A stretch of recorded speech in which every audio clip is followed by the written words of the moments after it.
Get out of here. John's words shocked me. I stood frozen in surprise, my mouth agape, wordless. It seems they do not understand their position. They better brace themselves. There's no other way but to make them understand my position. The moment I resolved myself, a wry smile appeared on my face. My name is Wendy Smith. I am a 52-year-old full-time employee at a certain food manufacturing company.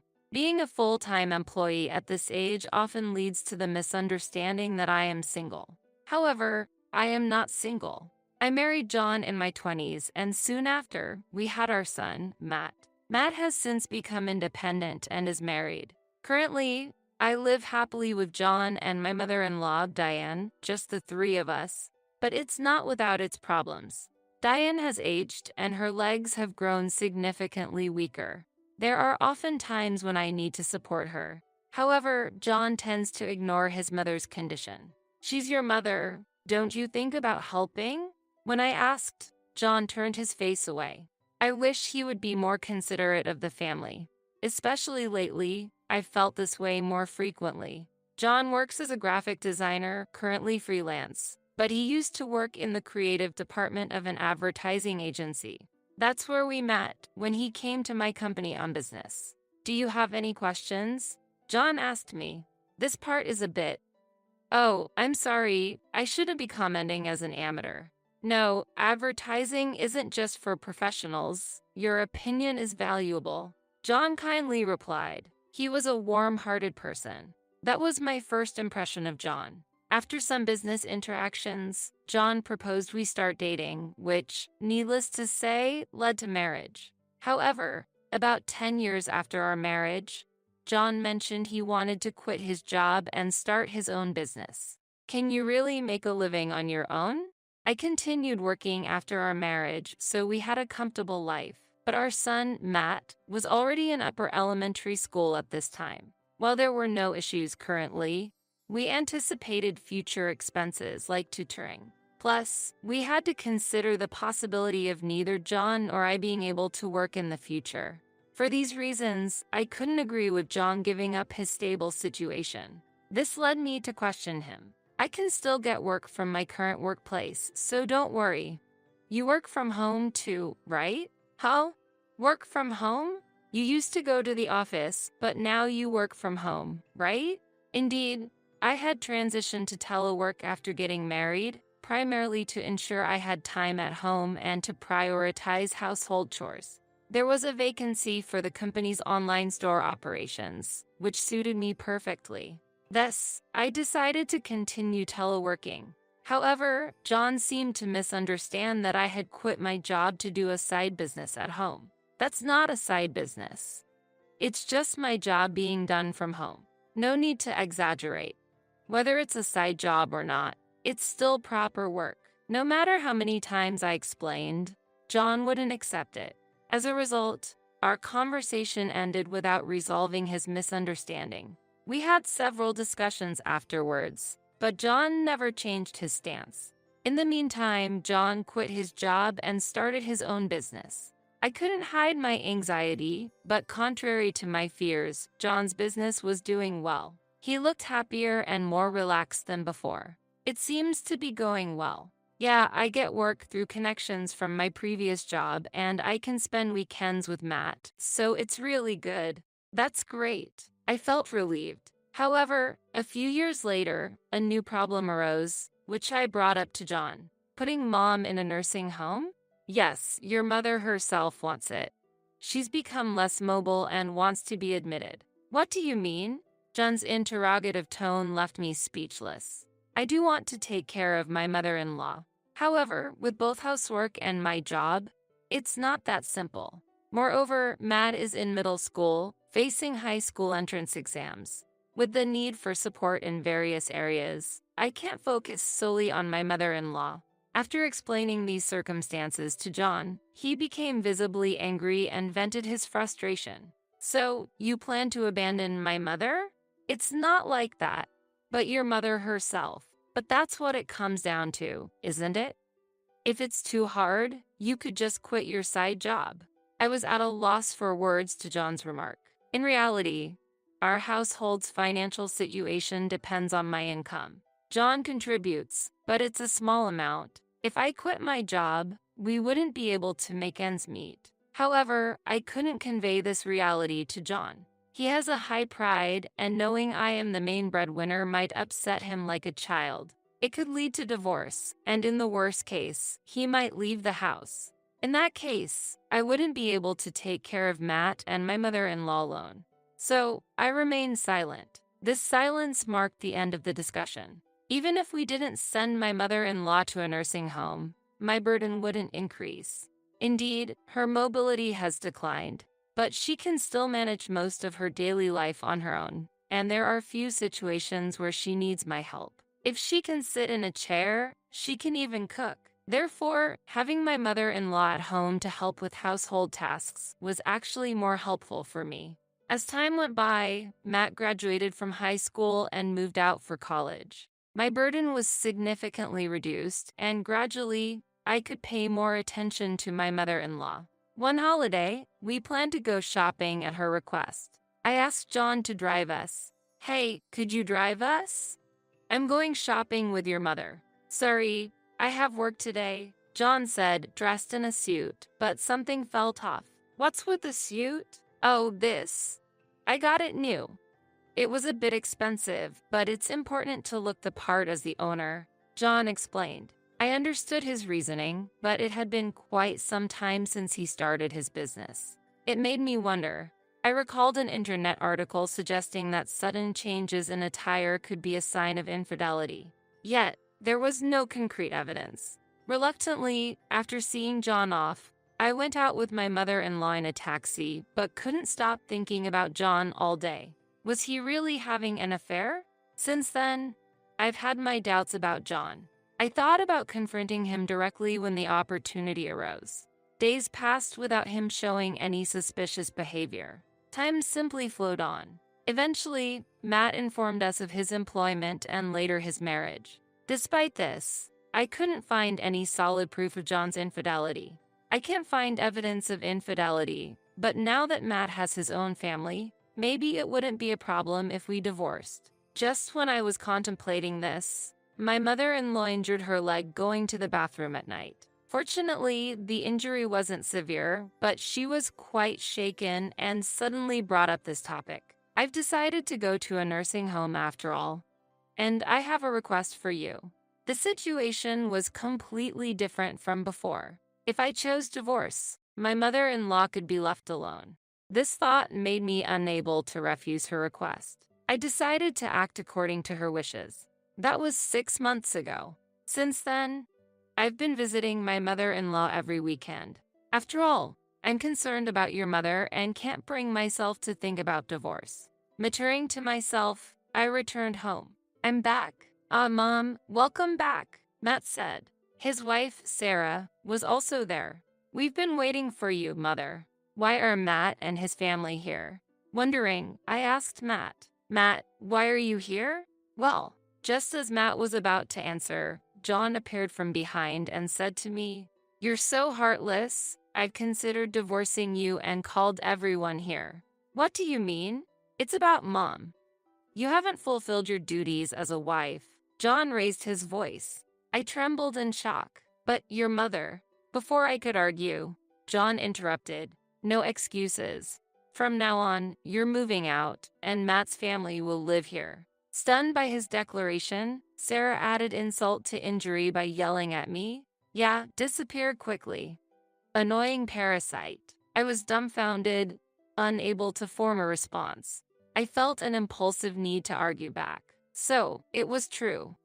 My feelings were not accepted. John didn't care about me at all. That's why he could say such things with ease. Why did I endure all this? Without much thought, I realized I should have divorced sooner to avoid this humiliation. It was too much. I had to show them my worth by any means necessary. With a bitter smile, I said, "Understood.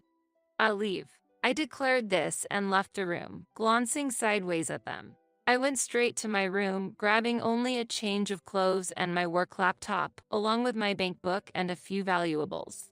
I packed the essentials in a travel bag. "Are you really planning to divorce?" Yes, I am, I replied, picking up my luggage. After a moment of contemplation, I proposed to John. I've decided. We'll divorce amicably for $10,000. If that's unacceptable, I'll hire a lawyer and deal with it thoroughly. It might be modest for adultery compensation. However, I didn't have the energy to fight with John at this point. So, I deliberately offered terms favorable to John. Why should I pay compensation? Because you're the one who brought up divorce. But I stared at John as he hesitated. Smiling, I said, then, shall we go through a lawyer? If adultery is discovered, it won't end with just $10,000. What? At least $30,000. If you're innocent, that should be fine, right? It was clear what choice John would make. It was a strategy that risked everything. Seeing John grit his teeth in anger, I was internally convinced. He must have been unfaithful, but I couldn't obtain proof. Therefore, I decided to bluff as if I had evidence to pressure John. What will it be? If we go to a lawyer, I'll also demand compensation from your affair partner. I don't want to cause unnecessary worry for your mother. I'd rather not escalate the issue, but, faced with these words, John reluctantly replied, fine. I'll pay $10,000 within this week. That's fine. I'll come back on the weekend and then we can, settle the divorce papers. Saying this, I slipped past John with a smile and left the house. Afterward, I headed to a nearby cafe to start looking for a new place to live. My options were limited to a short-stay apartment. Guess I'll settle for this for now. Reluctantly renting a short-stay apartment, I decided to stay there for the time being. On the promised weekend, I went to my in-laws' house where John was. When I rang the doorbell, Sarah appeared. Oh, what brings you here? Just here to pick up some things. And to take things like the divorce papers. I see. Sarah's dismissive attitude was evident. I couldn't understand why Matt married someone like her. Entering the house, John was waiting with an envelope on the table. Here's the divorce paper. The compensation is also enclosed. Understood. Inside the envelope were the signed divorce papers and a bundle of $10,000, which I put in my bag. I'll leave the moving of my room's items to a mover. Do whatever you want. John was clearly in a bad mood, despite being the one who suggested divorce. I couldn't understand why he was dissatisfied. Shaking my head, I proceeded with the moving preparations. When all was done, I handed John a bank book. This is the account book for depositing living expenses. I've been doing it until now, but from now on, please make sure to deposit it directly. I get it. John almost snatched the bank book from my hands, acting like a child. I sighed internally and headed to where Matt and Sarah were in the living room. I have something to tell you. I don't have anything to say to you, though. Here, take this. When I took out the bank book, Sarah's attitude changed instantly. What? Are you giving us money? No, that's not it. This is the account book for living expenses. Oh, is that so? Sarah's disappointment was palpable. Matt will deposit the living expenses there for you to use. So tedious. Annoying. Sarah muttered under her breath. Pretending not to hear, I told her, the management of living expenses for John and the rest of the family will now be your responsibility. Understand? Yes, I got it. Sarah responded without much enthusiasm. I left there with a sigh. After handing over the account book for living expenses and obtaining the divorce papers, my connection with John and his family was severed. I felt a sense of relief. A few days after that exchange, while I was working in my room, my smartphone rang unexpectedly. Who could it be? At such a busy time. I sighed and checked the screen to see it was Matt calling. Isn't it his work hours? It was just past 10 a.m. There was still time until lunch break, so it might be an emergency. With that thought, I pressed the answer button. Hello, Matt? Is something wrong? Hey, Mom, where are you? I'm at home. What's up? I asked, only to be met with an unexpectedly loud response from Matt. The account is empty. What's going on? Surprised by the volume, I momentarily pulled the phone away from my ear. Putting it back, I asked, "Are you talking about the account I set up for living expenses?" "Obviously. Why is the account empty?" "We can't make ends meet like this." Indeed, that was the case. I deliberately left the account empty. The contents were from my income, and I felt no obligation to leave anything for them. Thinking this, I asked Matt, "Haven't you deposited any living expenses yet?" Matt struggled to find words in response. Something was off. What was happening? I asked again for confirmation. "So, you haven't deposited any living expenses, have you?" "That's right. I thought you would take care of it." "Why would you think that?" "We no longer share the same life," I pointed out. Matt fell silent at my words. I continued, "I should have made it clear to Sarah as well. You were supposed to deposit money for your own living expenses. You did say that, but what's so difficult about contributing your earnings to the family?" At that moment, Matt whispered, "I got laid off." "What?" "Say that again?" "I lost my job. I have no salary." I raised my voice. "What?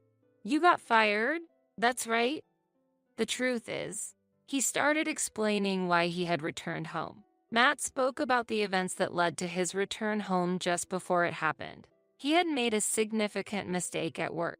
Normally, a mere mistake wouldn't lead to dismissal. However, it seemed Matt tried to blame his subordinate for the failure.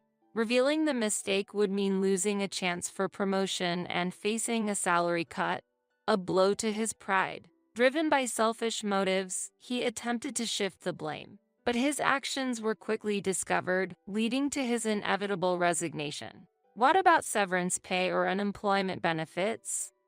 Can't you live off those?" "There's nothing left. I've used it all up." After losing his job, Matt had been dipping into his savings to scrape by. He mentioned that living on unemployment benefits made life easier than expected. He should have found a new job during that period. But Matt took no action, overconfident in his abilities. Believing he could find a job anytime, he spent his days playing around with Sarah instead. By the time he seriously started looking for a job, he was rejected everywhere. In this dire situation, John's offer to move in came. I was planning to live off Dad's money. But upon arriving, Dad firmly said he had no money. "That's unfortunate. Mom, could you just deposit this month's living expenses in the account?" Matt pleaded. I replied, "You're joking, aren't you?" "This is not joke. I'm serious." "Well, if this is not a joke, it's payback then. You all kicked me out, remember?" My firm words silenced Matt for a moment. However, he quickly retorted, "It was Sarah and Dad who kicked you out. I had nothing to do with it. You did nothing to stop it. Reflect on that. Goodbye." After ending the call, I set my phone to block his number. Hopefully, this would make them reconsider. Smiling, I waited for any contact from the other two, but received nothing from Sarah. About a month has passed since my separation from John. I might get some contact from John. Glancing at the calendar, I realized it's the end of the month. Perhaps I might hear from him today. Holding on to that expectation, my smartphone alerted me to a new email. It's here. The sender was John calling for a gathering. Fortunately, it was Sunday, and I had no plans. With anticipation, I headed to the designated meeting place, guessing what John might propose. I was curious about how he would react when he knew everything. Upon arriving at the designated cafe, John was already there. "Sorry for being late." I greeted him with a smile and took a seat opposite him. Next to him sat Sarah. She looked displeased as I examined her. "Don't stare at me like that." "Sorry, but what's the reason for all of us to be here?" "It's about an important discussion related to our household's financial situation." Sarah frowned and was clearly upset. "That's bound to be the reason, I suppose." I thought to myself, looking at John. He started to speak hesitantly. "Actually, we got a call from the real estate management company." "Do you know anything about it?" "Real estate management company? What about them?" As I posed the question, Sarah looked at me angrily. Pointing at me, she raised her voice. "You must know something. Be honest." Even if you say that. I pretended to be confused. John leaned forward. The real estate company mentioned something about rent, but we own our house. That's true. When I told them it must be a mistake, they even brought up suing us, John said, tapping the table with his finger, his anger evident. Seeing his frustration, I decided to reveal the truth. Did you actually deposit the living expenses? Yes, I did. That's a lie. If you had, we wouldn't be in this situation. I counted, and John's face showed surprise. Smiling, I shared the truth. The rent in question is for the family home. It should have been paid from the account I gave you. Wait a minute. We own our own home. There's no need to pay any rent. Well, the truth is, your mother sold the house, so your family no longer owns it, I explained. John and Sarah looked puzzled by my explanation. I then began to detail the whole story. A while back, when the decision was made for my mother-in-law to move into a nursing home, there was one obstacle. Although her pension could cover the monthly payments, she couldn't afford the lump sum required for admission. I suggested a lease-back option to her. With this approach, she could remain in her familiar home while securing the necessary funds. However, this meant that regular lease payments would become necessary. So, I decided to allocate the $500 you were supposed to contribute monthly to the household for this payment. What about the living expenses then? I was covering those entirely, which amounted to $2,000 a month. John and Sarah were visibly shocked. If you had properly provided for living expenses, it would have just been deducted for the payment. But once you understand, please make the transfer promptly and continue to do so in the future. Okay. As I smiled, John began to panic. Sensing something was off, John finally confessed his true situation. Actually, my business failed and the company went bankrupt. Why did that happen? Well, as John hesitated, Sarah indignantly pointed out, he was having an affair and spent a fortune on that woman. That's why we're broke. According to Sarah, John had used the business funds to lavish money on his mistress, leading to the business's collapse. Unable to tell me directly, they hoped for Matt's financial support by inviting him and his family home. It's all Dad's fault. No, that's not. How is it not your fault? Pushing your responsibility onto others. You and your son are the same. Sarah erupted and an argument ensued. As they began to quarrel, I quietly left the scene. Later on, John and Matt struggled to find re-employment, and with the rent deadline approaching, they reluctantly started working part-time in retail. However, Matt couldn't stand being instructed by younger part-timers and quit. John, mocked for his age in his 50s, lost the will to continue working. Ultimately, they ended up borrowing money from dubious lenders and were forced to work on a fishing boat to repay their debts. Now, they are reportedly working on crab fishing boats in the north. Meanwhile, Sarah, having given up on them, returned to her parents' house temporarily. However, debt collectors visited there too, so she's currently working night shifts. As for myself, I'm enjoying living alone, occasionally visiting my mother-in-law in the nursing home, and leading a fulfilling life. My mother-in-law sometimes asks about remarriage, but I'm not in that mindset yet. However, there's someone at the nursing home who has caught my attention. It seems my mother-in-law has noticed too, but for now, I wish to just watch